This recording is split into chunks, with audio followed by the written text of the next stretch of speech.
It is my honor to introduce our speaker today. He is a friendly face to all of us and a well-recognized international law figure. Professor Nanda has taught at the University of Denver since 1965, past president of the World Jurist Association, and now its honorary president. He's a member of the Advisory Council of the United States Institute of Human Rights, has served on the board of directors of the United Nations Association USA, authored or co-authored 22 books in various fields of international law, and has been a member of our club for over 31 years. I keep trying to twist his arm to convince one of his compatriots from this past summer, a gentleman, what was his name, Anton Scalia, I believe, to come and he can either bring his robe or not to address our club. Wouldn't that be a wonderful program? Most impressive international law pedigree, but probably even more important, he is the ultimate gentleman. He always offers his hand, his advice, his support, his counsel to a young student, to a friend, a fellow Rotarian, anyone. My distinct pleasure to introduce our own Professor Ved Nanda.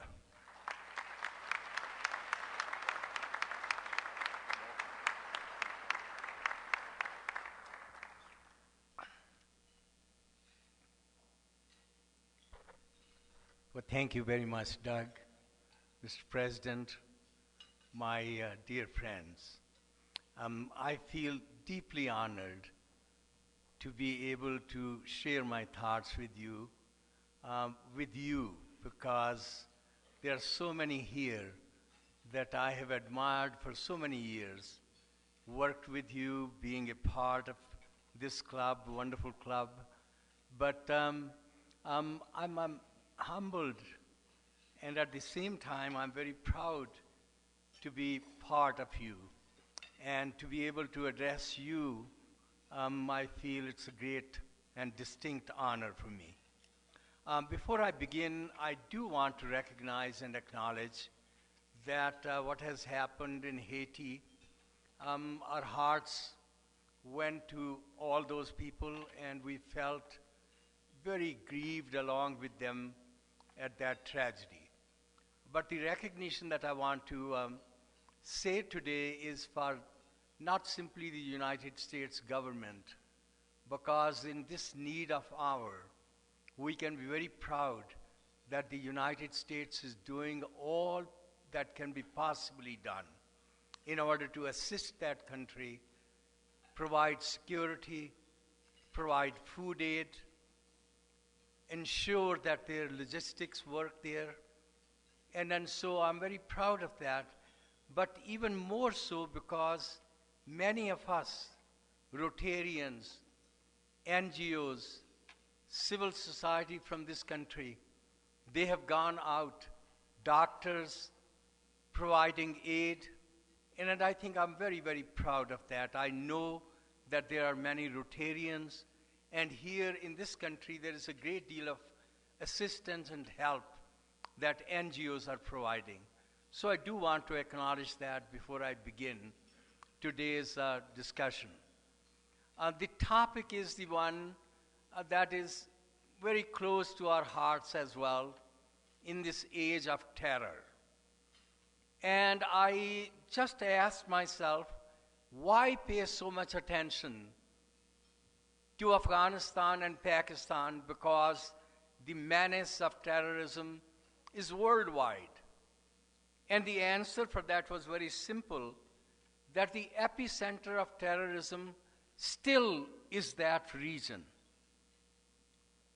Bin Laden and his core group, they are there, and the war US is waging is the war on, maybe not on terror, but on Al-Qaeda and its ilk. I think I want to bring to your attention what has happened in the last 2 days. Secretary of Defense Gates is there. in India, in Pakistan. Our envoy for Afghanistan and Pakistan, Richard Holbrooke, is there. The United Kingdom's security chief has been there in the last 2 days.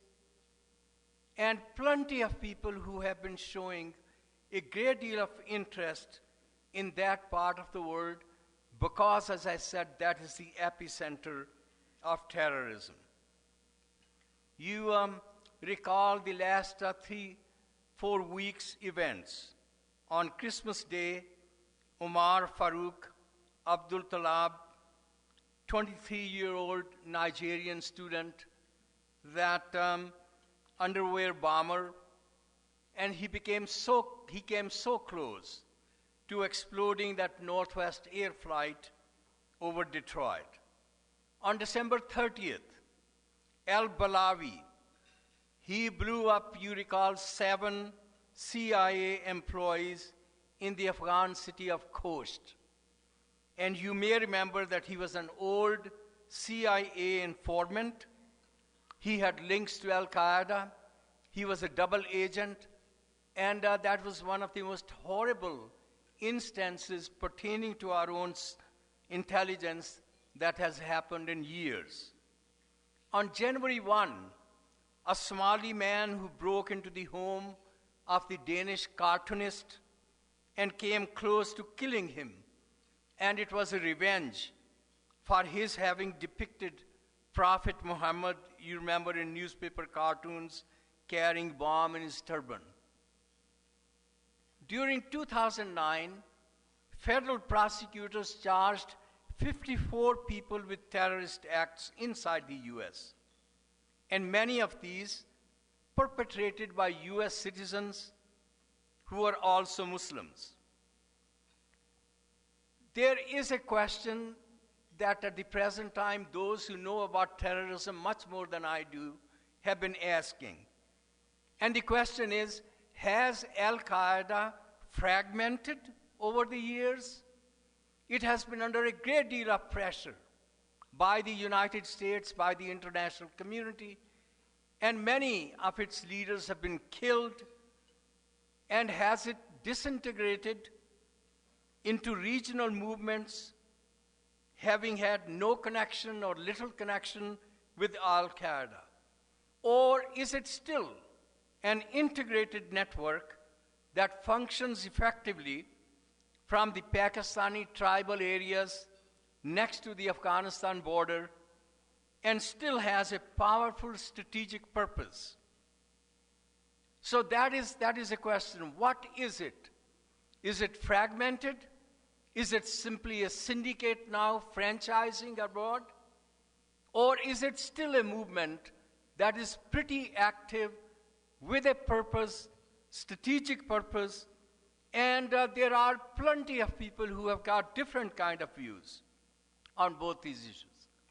I looked at the latest one, the Stat4, that is the US-based global intelligence company, and it calls global jihadism as 3 distinct entities today. One is Al-Qaeda, core in Waziristan, in Pakistani tribal areas on the border with Afghanistan, and reportedly bin Laden is alive and well, surrounded by a couple of hundred associates and bodyguards there. Been pressured by US drone attacks, but Al-Qaeda is bloodied, but with still capabilities, although degraded, but still remains able to carry out these attacks. Professor Bruce Hoffman from Georgetown, who has done a whole lot of work on terrorism, he says that this small size, because Al-Qaeda under bin Laden probably has about 200 associates around him, bodyguards, all of that in Pakistan. And he says that we should not think that small numbers don't count. Small size of that core is deceptive, he says, because he gives a good analogy, and he says the Red Army faction, I'm quoting him, in Germany,